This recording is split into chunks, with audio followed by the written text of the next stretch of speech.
This is a story about people who want the world run their way, the American way. American preeminence is a fact. People who believe American power is there to be used. We're very unabashed about using American force. Who are talking about a new world war. They will say, "You make us very nervous." And our response should be, "Good." Not in our name! And who scare the hell out of people. If we do not stop them now, they're going to continue with this war all over the world.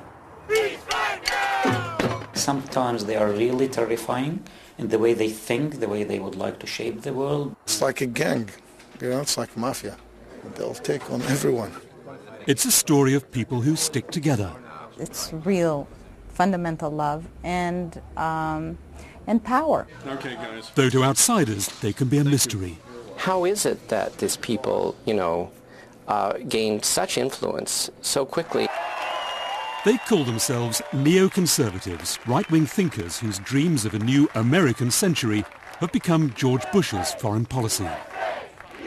The President of the United States, on issue after issue, has reflected the thinking of neoconservatives.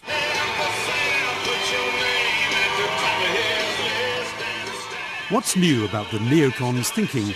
They believe America's military might should promote America's ideals.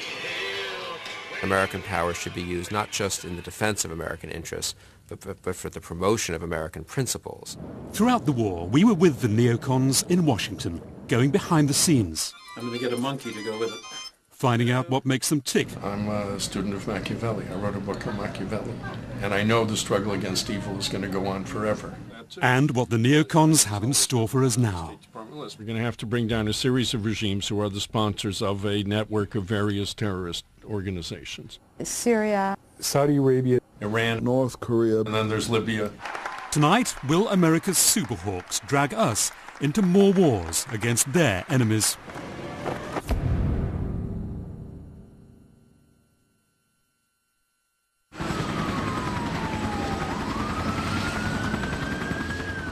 Washington, the city where war was planned, awaits the first shots. The deadline to Saddam is about to expire. Outside the White House, a last-minute protest against the war and against the people they claim are pushing it. Richard Pearl, get him out of office. There you go. Richard Pearl, out of office. Inside the White House, the president and his advisors are debating whether to launch what they call a decapitation strike. They've had an intelligence tip-off. Saddam has been seen in a Baghdad suburb. Nowhere in this city of power is war awaited with more anxiety and enthusiasm than here in 17th Street. On the top 3 floors, the American Enterprise Institute, home to some of the top neoconservative thinkers who sold the president a more aggressive view of America's role in the world, one that's about to be tested in Iraq.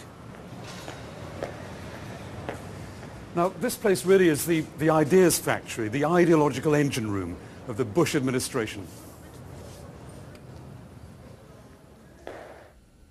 Hello. Meet neoconservative writer and thinker David Frum. Very cautious. He's a former top Bush speechwriter and an AEI scholar, as they're known. He helped coin the phrase axis of evil, which President Bush used to condemn Iraq, North Korea and Iran as sponsors of terrorism. David Frum left to write a book about a president he says is sometimes ill-informed but makes the right decisions. President Bush gave the axis of evil speech 13 months, 14 months ago. So this is being done deliberately. Like everyone in the AEI, David Frum is waiting to hear whether war against the first country in his axis of evil has finally begun.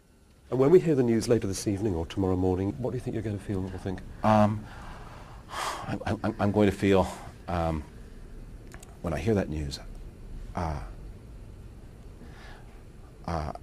going to pray, as we all do, for the success of American arms. I'm going to pray for low casualties on all sides, for the swift overthrow of this dictator. I'm going to feel some fear, of course, because people are in danger and they are in harm's way. But mostly I'm going to feel confidence because I think the war is just. I think America's going to win. I think the whole West is going to benefit. You guys is a full lit, a rich and Put him on Rim 1, yeah. My fellow citizens, at this hour, American and coalition forces are in the early stages of military operations to disarm Iraq, to free its people, and to defend the world from grave danger. On my orders... The neocons may have helped inspire the war, but they also inspire suspicion in Washington. They're hawks, and they've had those plans set out for quite a while, I believe. To me, it seems like there's another agenda that we're not really privy to with all of this, and that is what concerns me most. Washington's most neocon paper churns out the story. The war's begun, and so perhaps is the neoconservative way of running the world. You must see this as an important moment for you, that there's something at stake for you neoconservatives here. Sure. There's a lot at stake. Our ideas are being put to the test. We are aware of the fact that we are influencing the lives of millions of people with our ideas. Our ideas are being tested. Authorities are bracing for possible flooding problems. Well, if you're wondering how the weather is for U.S. troops in Kuwait and Iraq, we're told that it's hazy. The next morning, Washington at war. TV news sets a confident tone. Time for a walk on the wild side with ultra-neoconservative Michael Ledeen. He's been called a mysterious ideological adventurer. In the 70s, he was involved in the shadowy world of right-wing Italian politics. In the 80s, his secret meetings with the Israeli government led, inadvertently, he says, to the notorious Iran-Contra affair. Do you have a mirror? Can I fix my... Second day of the war, and Michael Ledeen's about to go on TV, talking about more regimes to topple. This is a conflict between freedom and tyranny. We're fighting tyrants. I believe that if the tyrants are removed, that there'll be a great deal more peace and chances for peace in the Middle East. And the tyrants, if you can name names. Iran, Iraq, Syria, and Saudi Arabia are the big four, and then there's Libya. There's a North Korean problem, too, that we'll have to deal with, although that's not directly related to the Middle East, except insofar as North Korea's helped them. You can't solve all problems, I grant that. I mean, I'm a student of Machiavelli. I wrote a book on Machiavelli. And I know the struggle against evil is going to go on forever. Could you give me a mic check, please? Yes, this is a mic check. Post 9/11, Michael Ledeen's shadowy neocon talents are back in favor. He's listened to in the Pentagon, and it seems the White House. The Washington Post recently reported he's an advisor to White House political guru Karl Rove. Okay, guys. Hello, it's Michael. In Washington's National Press Center, journalist Jim Loeb's become a neocon anorak, compiling files on them since the 70s, when he realized how influential they could become. Michael Ledeen, a particular source of fascination. He's supposed to brief the White House as well. Or... Yeah, people were very surprised to see that of all the people who Karl Rove, his closest advisor, talks to very few people who are knowledgeable in foreign affairs. Very few, like a handful. But one of them is Michael Ledeen. And, that would be cause for sleepless nights for many people, I would think. He is a provocateur, and he's written more than once that the thing he really dislikes about foreign policy establishment is that they prefer stability as opposed to revolution or radical change.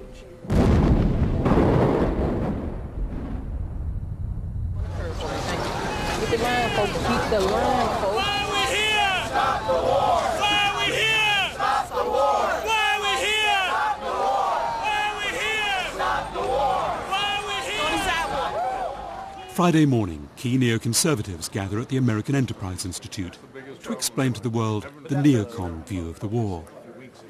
It's what they call a black coffee briefing.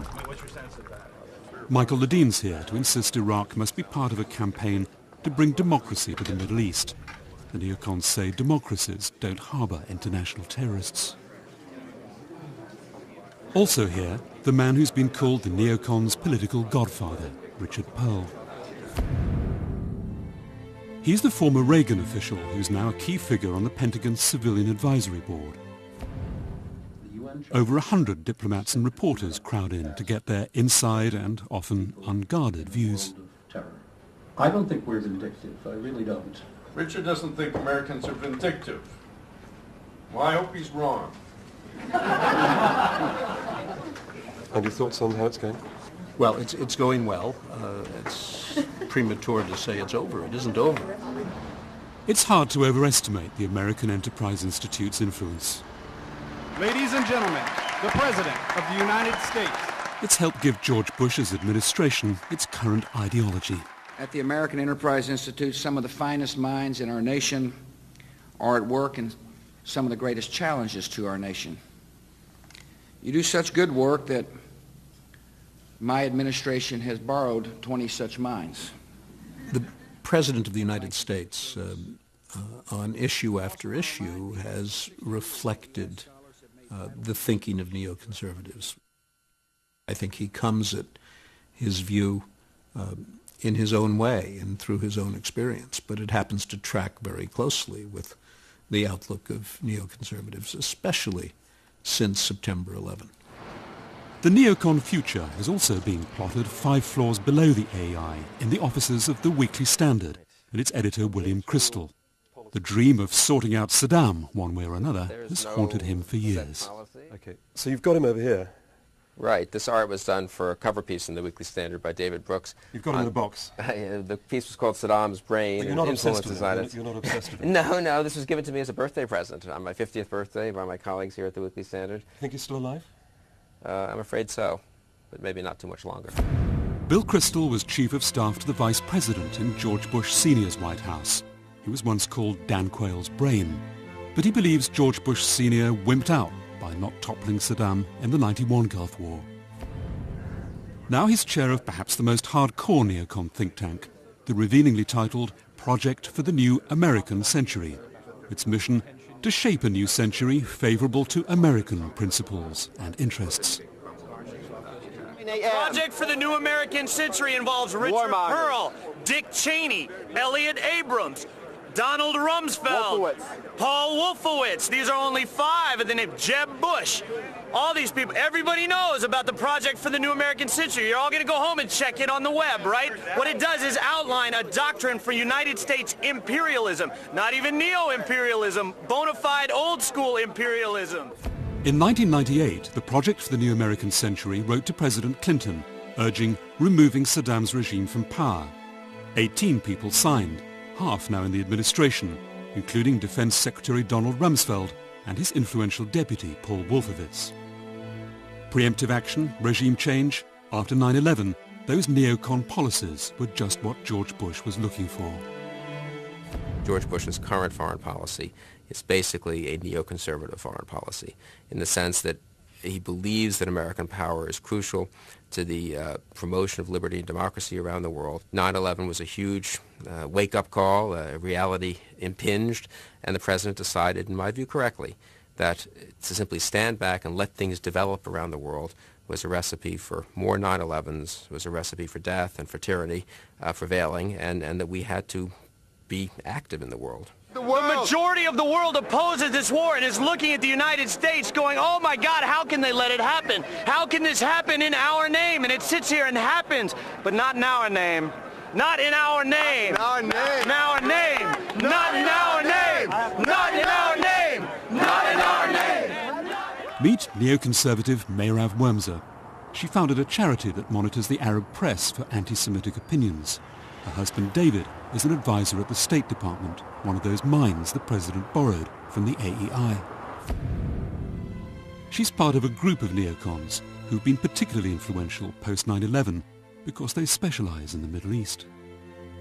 You have a story here about ideas and love among people, and it's true, and I'm not being cynical about it. It's real, fundamental love and power, because some of those ideas make policy, and some of the people in the group are policymakers, and we function and we view ourselves as a group, and we will all stand for each other in defense of each other all the way.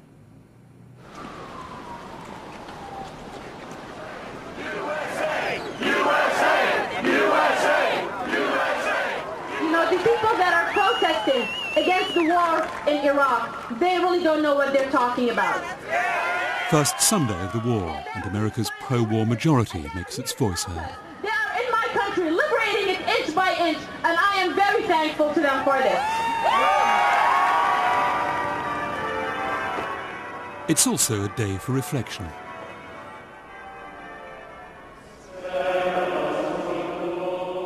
Religion is important to the neoconservatives. It honors tradition, obedience, and makes you think about good and evil. Things that also, we're told, matter to George Bush. Our own weapons, these precise and devastating bombs, have been shocking and awesome. Their critics say the neoconservatives are wrong to look at the world as if it's a battle between moral extremes. The problem with the neocons is that every time the U.S. gets tested, it's a question of freedom versus tyranny. And there's really kind of nothing in between. And of course, it never exactly turns out that way because the world is a lot more complicated. But the neoconservative hawks say history shows there really is good and evil, especially the history of Europe in the last century. The appeasement of Nazi Germany that led to the Holocaust hovers over their view of the world and its dark possibilities. For those of us who are involved in foreign and defense policy today, my generation, the defining moment of our history was certainly the Holocaust. It was the destruction, the genocide of a whole people. And it was the failure to respond in a timely fashion to a threat that was clearly gathering. We don't want that to happen again. When we have the ability to stop totalitarian regimes, we should do so, because when we fail to do so, the results are catastrophic. 20th century Europe said never again, then failed to save the Muslims of Bosnia. It was American power, the neocons like to say, that finally ended the Balkan horror. The failure to deal with Bosnia decisively and early was a defining moment for a lot of neoconservatives and some others as well. Nobody was prepared to take serious action in Bosnia until we did. The fact is that the world tends to look the other way, and we don't.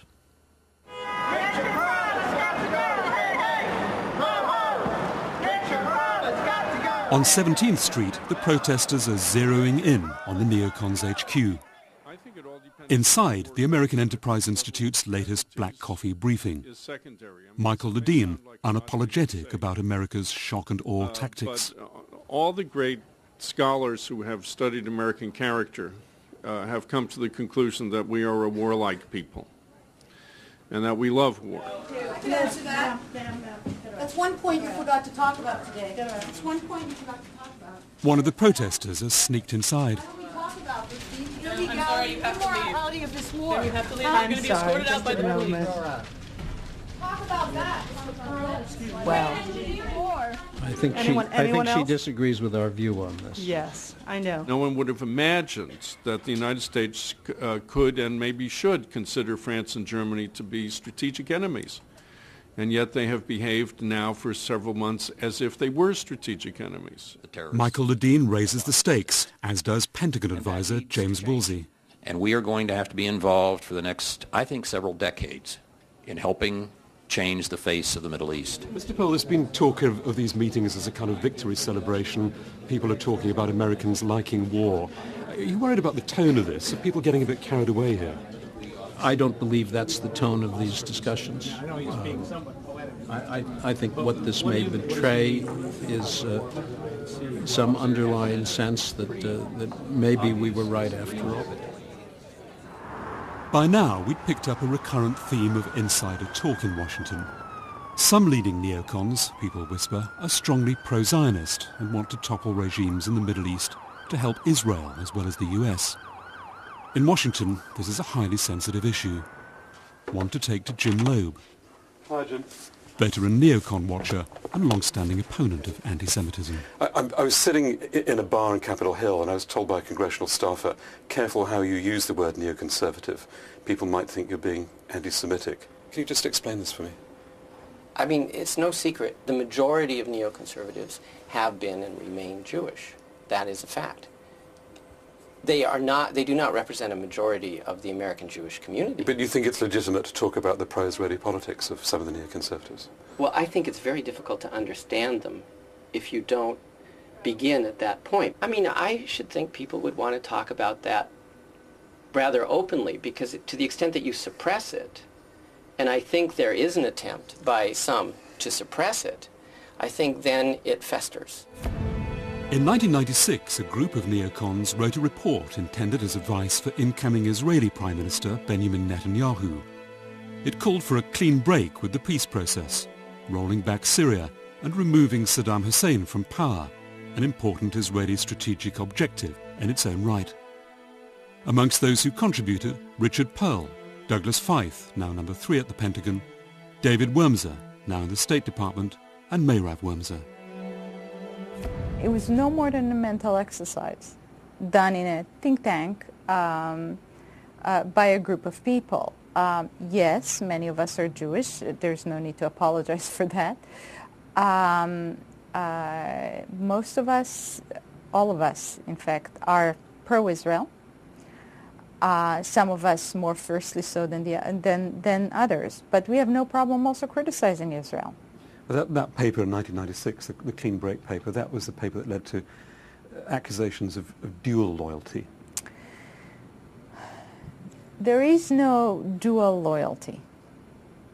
The people in the group are Americans, first and foremost, and view themselves as American thinkers and as people who are most interested in American policy.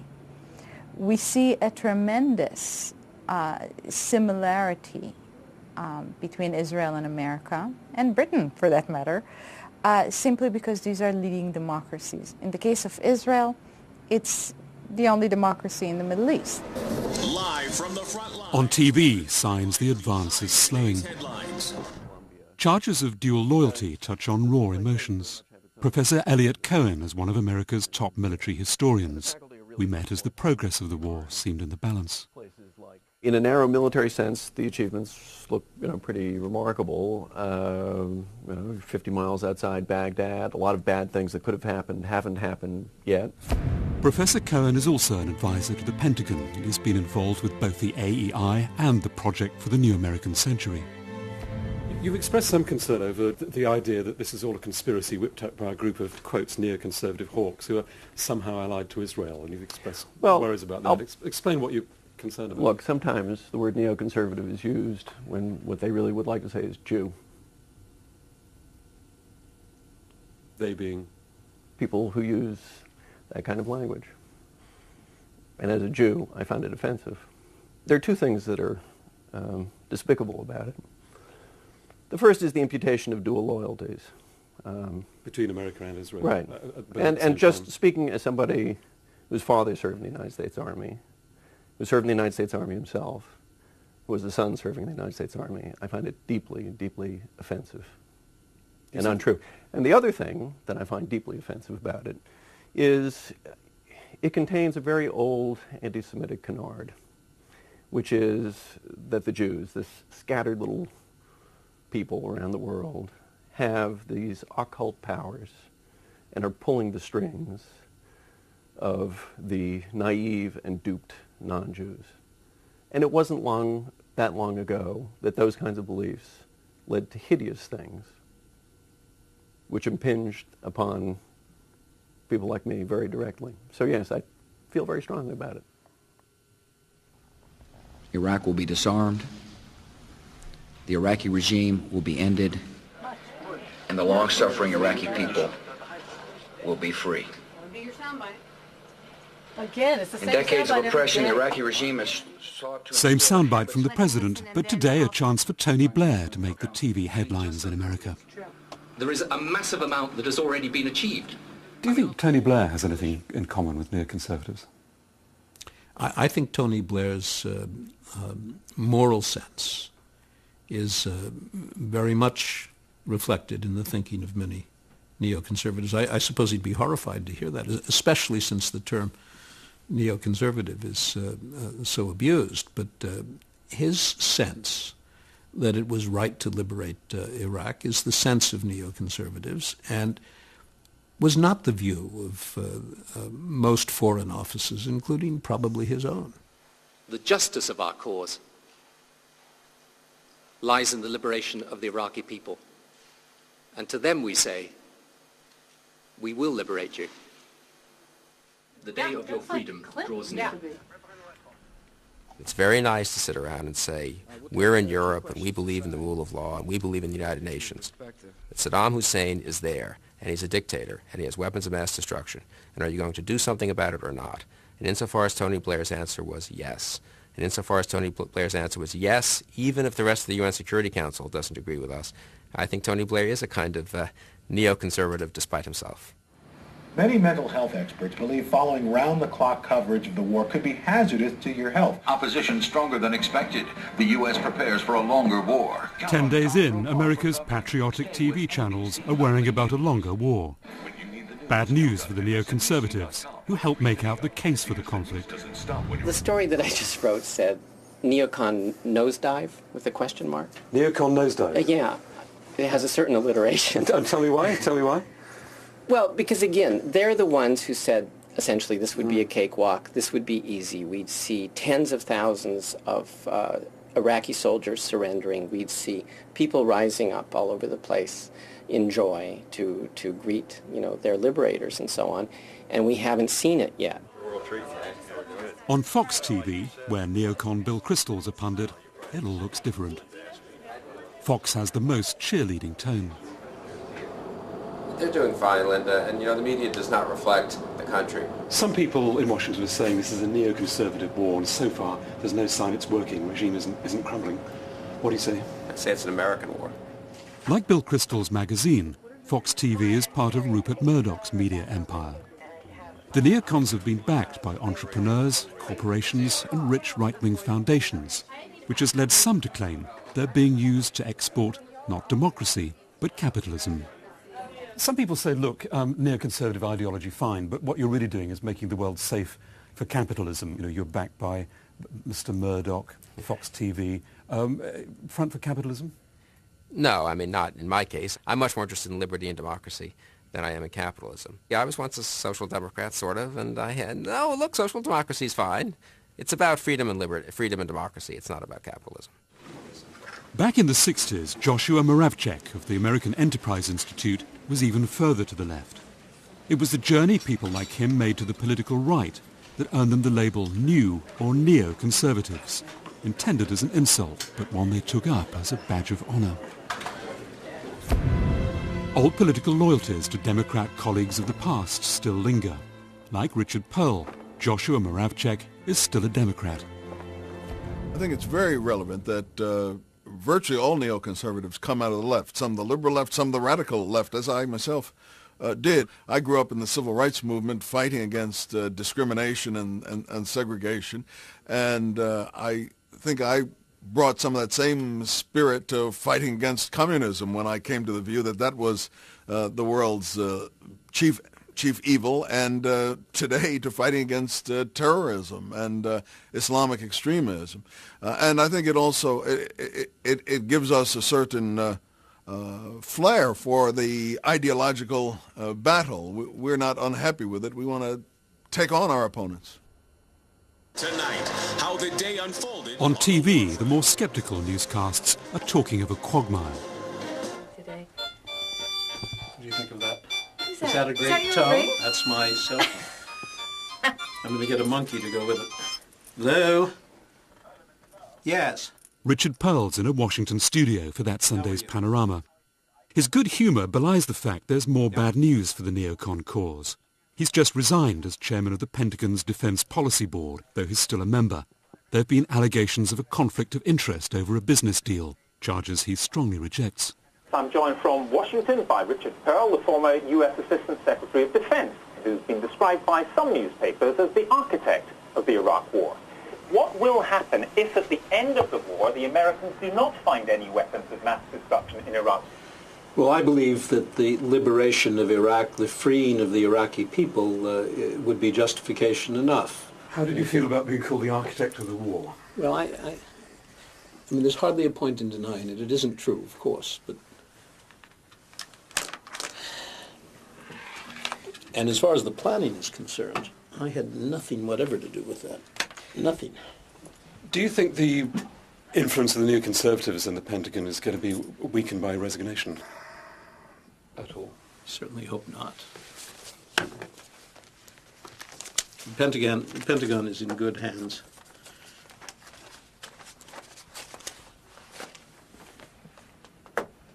And that will be evident when this is over. I think it's evident already, but it will certainly be evident when it's over.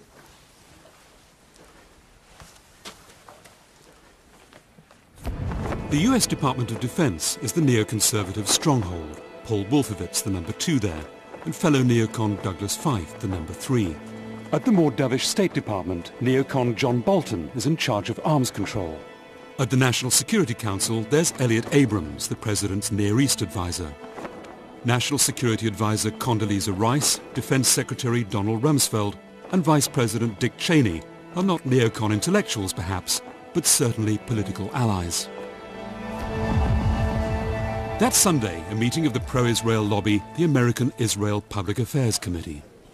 Syria also now faces a critical choice. Even Secretary of State Colin Powell, who's quietly opposed much of the neocon agenda, is starting to use neocon language. Syria bears the responsibility for its choices and for the consequences. The real symbol of opposition, so to speak, is Secretary of State Powell. So if Secretary of State Powell goes, that'll be game, set, and match to the neoconservatives? Well, I would say game, set, and match would be to win him over to our side.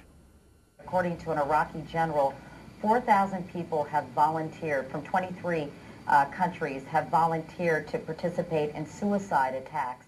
More worries on the breakfast news.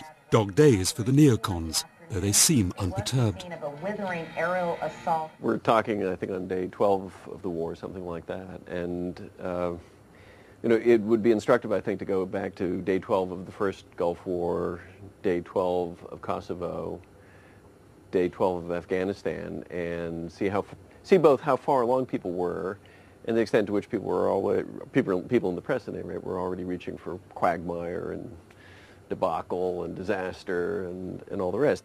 Professor Cohen's old pal and college dean was Paul Wolfowitz. The Deputy Defense Secretary is the man who brought neocon philosophy into the heart of the US administration, a philosophy of exporting democracy in the interests of defending America. What is distinctive about his worldview, which has been influential, is that it's a very interesting blending of, in some ways, rather old-fashioned realpolitik, if you will, a tough-minded view of the world, with, on the other hand, a certain kind of American democratic idealism. That's very unusual.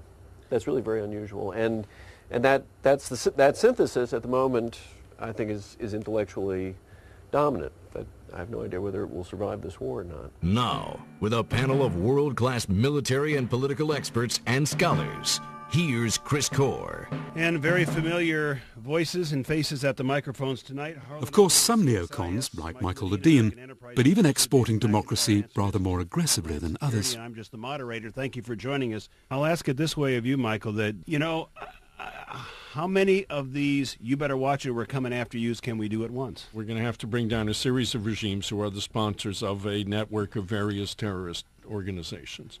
And Iraq is part of it. It was Elliot Cohen who gave this neocon campaign a name. He sees the Cold War against communism as World War III and the conflict with what he calls militant Islam as World War IV. And so I said World War IV somewhat tongue-in-cheek, but as a way of capturing the fact that, I believe we are locked in a long-term war with the radicalized branches of Islam, which are deeply hostile to the United States, but I think more broadly to the West. You have a very large phenomenon which is very difficult to figure out how to beat, which is capable really of inflicting catastrophic damage not just to our cities but to yours. As the coalition approaches Baghdad, George Bush's White House has kept faith with the hardline neocons. But what do the rest of America's conservative movement make of them? Rallies as well. I was asked this morning to give an update on the support the troops rallies around the United States.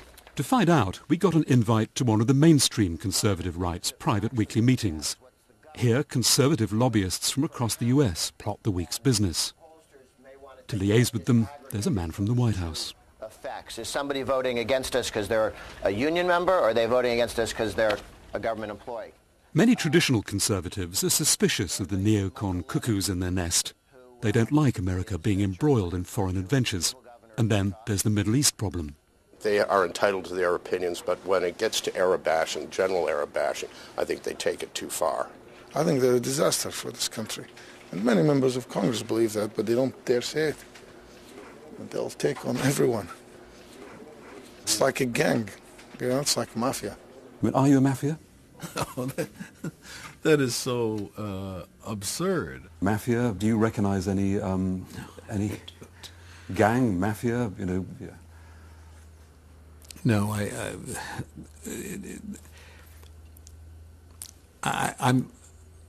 I usually have a response to statements like that, but I don't understand the statement, frankly. I don't know what power to intimidate where it's suggested that we have. Media? Power on the media? We say what we think. We're the very opposite of the kind of clandestineness one associates with the mafia. I think what rubs people wrong about us is that we're so out front and audacious about saying things that go against the grain. Some of Washington's right-wing insiders are so irritated with their neocon colleagues, they like to dispute whether the White House is really influenced by them at all. Some intellectuals have run around saying, and let's have a war with, and they've listed 11 countries, okay? And because in the 11 was included Iraq, they've also gone around going, because the cock crowed, the sun went up, as opposed to taking a look and saying, this government and this president, we're going to hit Iraq, we're going to hit the Taliban, regardless of what some people wrote in newspaper columns. If I'm wrong, and the United States government invades Iran and Saudi Arabia and Egypt and decides to run a 30-year holy war against the Muslim and Arab world, then 7 writers did in fact pull the president around by the nose. We don't claim credit for it at all.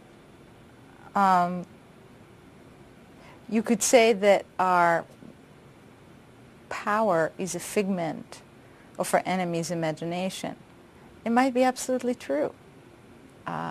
We are not claiming to be running the world. Our job is just to think. And if our ideas get adopted and if our ideas turn into policy, wonderful. That's what we're here for.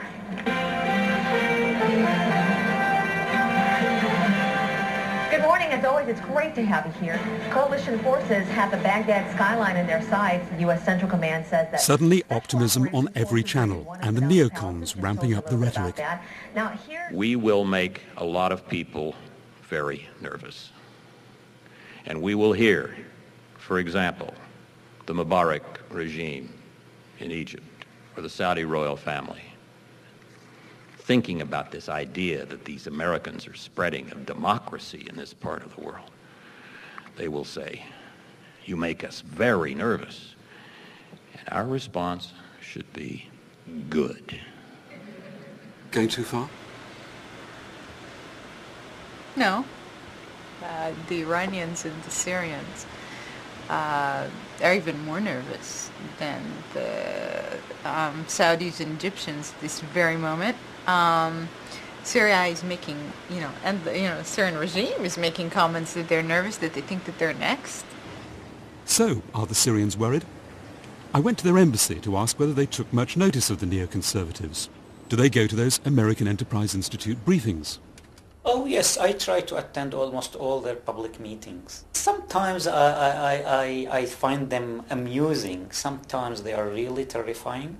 in the way they think, the way they would like to shape the world, the way they think they can impose their doctrine and their ideology on everybody else, even if force is needed. You worried? No, we are not worried at all. We have our alliances, we have our friends, but I don't think they have any chance whatsoever of translating this agenda into policies. By now, I've been round other embassies in Washington, gathering some startled private comments about the neoconservatives. Washington's staid diplomatic community taken aback by the neocons' aggressive view of America's role in the world. Now, here's what some diplomats and foreign embassies have had to say off the record about neoconservatives. We're flabbergasted. They've hijacked the administration. We've commissioned a report on neoconservatives, and it's a bestseller in the embassy. And this really is a revolution in foreign policy. We've seen nothing like it before. This is a Fox News alert, and this is what a lot of people in the world have been waiting for. The people... Triumph on the screen, and for the neoconservatives, for whom the long-awaited fall of Saddam is just an opening episode in the new American century. Just tell me what you felt, what you thought when you saw that statue of Saddam coming down. Well, I did something that always looks absurd when other people do it. I applauded the television set. It was a moment of that just underscored and reminded us that freedom is an enduring ideal everywhere, and not just in the Western world, everywhere.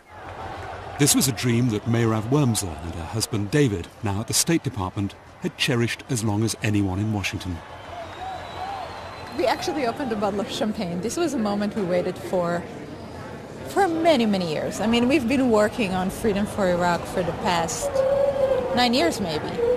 My personal feeling was doing, an incredibly good deed by pushing this war because, people got their freedom out of it. Do you think the neocons have won? Oh, look! You make it. This was not a factional fight. We had a great debate in the United States, in Britain, in the Western world, in the Atlantic Alliance about how to secure the world, the peace of the world. And look, different people had different ideas, but if it would be horribly petty to say, "Oh, terrific! The statues come down. My team won a Washington debate." That's no way to think. Jim. Hi. So good to see you. So the statues are coming down. That's right. How strong a position is this going to leave the neocons in Washington? Quite strong. Much stronger than they were 2 weeks ago when they were so glum. Their position has strengthened. But at the same time, they become ever more visible. They've never had the prominence that they have at the present moment. Never. And I think that makes them feel both a little giddy and a little anxious. Let's see what happens next. It's a never-ending drama here in Washington. Good morning. To the neocons, the images of victorious American power showed their ideas are working. They say they don't want to declare war on the world for democracy and hope other regimes can be changed by politics and pressure. But they rarely rule force out. And welcome to Today on this... Joshua Moravchik has his sights on another regime in the axis of evil. North Korea. It's reported to have a weapons-grade nuclear program. He says diplomacy's unlikely to work. So how far would you go? Well, that might include having to try to destroy it by military strikes. But that would lead to war, wouldn't it, on the Korean Peninsula? There's danger it would lead to war. Far worse than in Iraq? It would be far worse than in Iraq. It would be a war in which thousands and thousands of Koreans would die, and maybe thousands of Americans as well. The United States foreign policy has essentially been hijacked by a group of neoconservatives. Victory weekend. America's anti-war activists, still a minority, gather in Washington. Too late to stop this war, but not perhaps the others they fear will follow. If we do not stop them now, they're going to continue with this war all over the world. No one sort of paid attention until all of a sudden we wake up in 2001, really. We wake up and they're running the government. They own the Defense Department. I mean, that's what's so terrifying. You thought that the war was going to spread all over the Middle East. You thought there'd be massive bloodshed. It hasn't happened, has it? Really? Not yet. It's only been 3 weeks. My God. Look, that's what we have to worry about. I mean, really, we have to... It's been 3 weeks, and we're not in Syria yet, but already in the American media, you're saying, oh, Syria bad. Look out for Syria. It's like they're preparing us. He's right now! Downtown, J. Mark's band of protesters are joined by 30,000 others. They're protesting against a war they see as the start of a new American empire, against a policy of exporting democracy that only seems to target regions where American interests are at stake. The accusation in Arab circles, and some people in Washington say this as well, but generally they're too polite to put it this way, but let me say it anyway, is that the administration has been hijacked by a small group of often pro-Zionist intellectuals without any real popular backing who've somehow persuaded President Bush to go to war with Iraq. No, contrary to conspiracy. popular belief, No there is no conspiracy. conspiracy. The group would not have been so powerful was it not for an administration and a president who is susceptible and is willing to adopt many of those ideas. Susceptible in the sense of? Open. Open to listening, open to, hearing those ideas. Nobody hijacked anything. Nobody has brainwashed the American president. He's acting according to his own convictions and beliefs. A few blocks away, the pro-war patriots hold their own rally. The turnout just 1,000 or 2, the passion just as intense.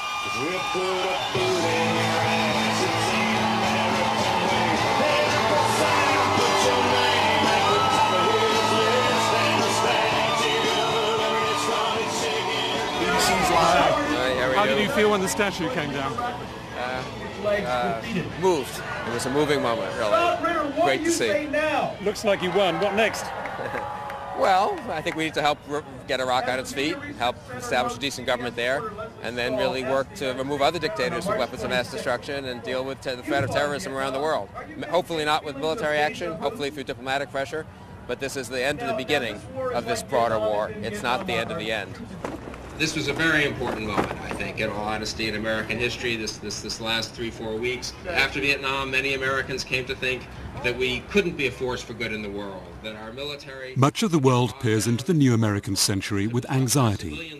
Neoconservatives hope we'll rally round their faith in American power. They may not win every battle. George Bush may yet find them a liability. But his ideological shock troops are on a roll.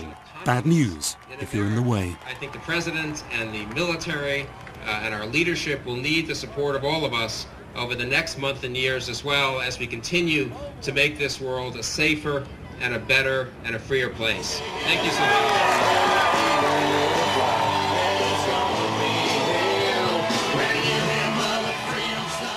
Do you understand why neoconservatives scare the hell out of a lot of people? Not just tyrants in the Middle East, but ordinary people in Britain too.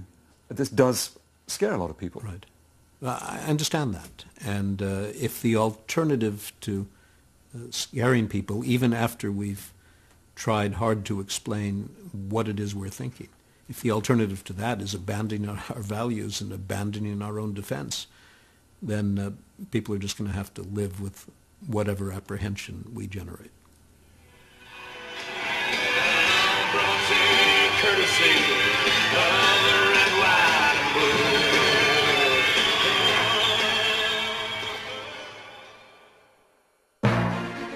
In a special midweek edition, Panorama investigates the truth about what's in the chicken we eat. And we reveal the extraordinary lengths some in the meat industry go to stop us finding out. That's Panorama, this Thursday at 9. If you want to comment on tonight's programme, email us on our website.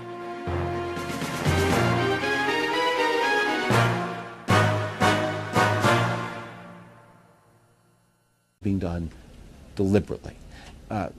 Like everyone in the AEI, David Frum is waiting to hear whether war against the first country in his axis of evil has finally begun. And when we hear the news later this evening or tomorrow morning, what do you think you're going to feel or think? I'm going to feel, when I hear that news, I'm going to pray, as we all do, for the success of American arms. I'm going to pray for low casualties on all sides, for the swift overthrow of this dictator.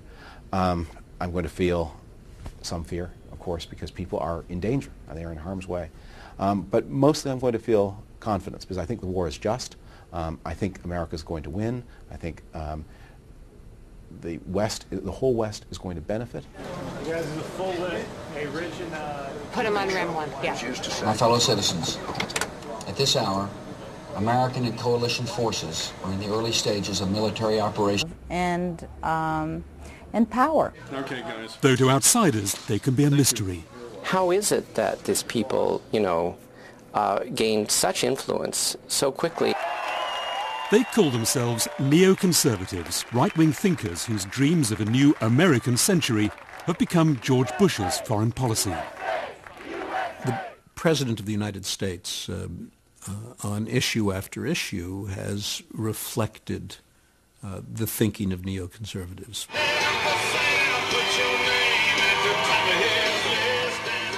What's new about the neocons' thinking? They believe America's military might should promote America's ideals. American power should be used not just in the defense of American interests, but for the promotion of American principles. Throughout the war, we were with the neocons in Washington, going behind the scenes. I'm going to get a monkey to go with it. Finding out what makes them tick. I'm a student of Machiavelli. I wrote a book on Machiavelli. And I know the struggle against evil is going to go on. Nowhere in this city of power is war awaited with more anxiety and enthusiasm than here in 17th Street. On the top 3 floors, the American Enterprise Institute, home to some of the top neoconservative thinkers who sold the president a more aggressive view of America's role in the world, one that's about to be tested in Iraq. Now, this place really is the ideas factory, the ideological engine room of the Bush administration. Hello. Meet neoconservative writer and thinker David Frum. Be very cautious. He's a former top Bush speechwriter and an AEI scholar, as they're known. He helped coin the phrase axis of evil, which President Bush used to condemn Iraq, North Korea and Iran as sponsors of terrorism. David Frum left to write a book about a president he says is sometimes ill-informed but makes the right decisions. President Bush gave the axis of evil speech 14 months ago. So this is...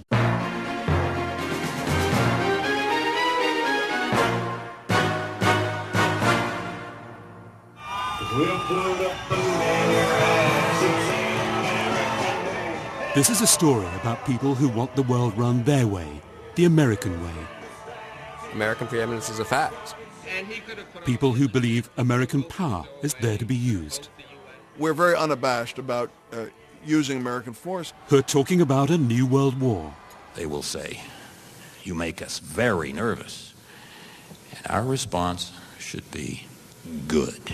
Not in our name! And who scare the hell out of people. If we do not stop them now, they're going to continue with this war all over the world. Sometimes they are really terrifying in the way they think, the way they would like to shape the world. It's like a gang, it's like mafia. They'll take on everyone. It's a story of people who stick together. It's real, fundamental love. Forever. And what the neocons have in store for us now. We're going to have to bring down a series of regimes who are the sponsors of a network of various terrorist organizations. Syria, Saudi Arabia, Iran, North Korea, and then there's Libya. Tonight, will America's superhawks drag us into more wars against their enemies?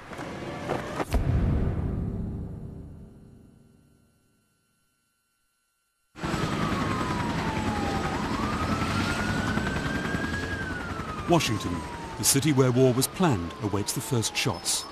The deadline to Saddam is about to expire. Outside the White House, a last-minute protest against the war and against the people they claim are pushing it. Richard Pearl, get him out of office. There you go. Richard Pearl, out of office. Inside the White House, the president and his advisors are debating whether to launch what they call a decapitation strike. They've had an intelligence tip-off. Saddam has been seen in a Baghdad suburb.